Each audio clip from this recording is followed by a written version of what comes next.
26 morts sur les routes du Var depuis le début de l'année, contre 7 sur la même période en 2018. Ce matin, la Maison de la sécurité routière de Toulon a présenté un film destiné à frapper les esprits sur les risques du quotidien.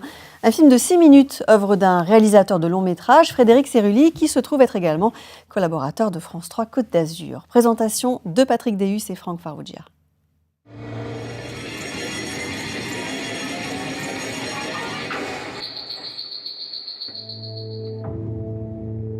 Avec la route, les scénarios sont inépuisables.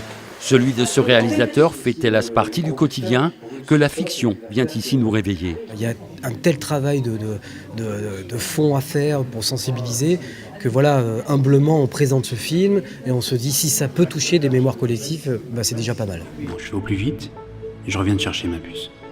Un outil pédagogique de 6 minutes à destination des scolaires, mais pas seulement. Notre idée, c'est effectivement d'avoir une version un peu plus courte qui pourrait être diffusée alors, dans les salles de cinéma, ce serait merveilleux, mais aussi sur tous les écrans qu'on peut voir dans les espaces publics. Car depuis quelques mois, un constat, les comportements sur les routes du Var se relâchent. Alors on a augmenté de près de 20% notre présence sur les axes depuis le début de l'année, avec des opérations quotidiennes sur les axes les plus accidentogènes, présence en journée, présence également en soirée sur les créneaux les plus critiques. Résultat, 694 suppressions de permis depuis janvier, environ 4 par jour. Le cocktail, vitesse, alcool, stupéfiant.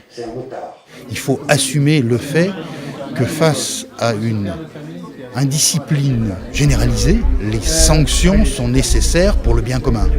En 2017, 7 personnes ont laissé leur vie sur le goudron varois. À la même période cette année, 19 de plus, les 3 quarts avaient plus de 45 ans.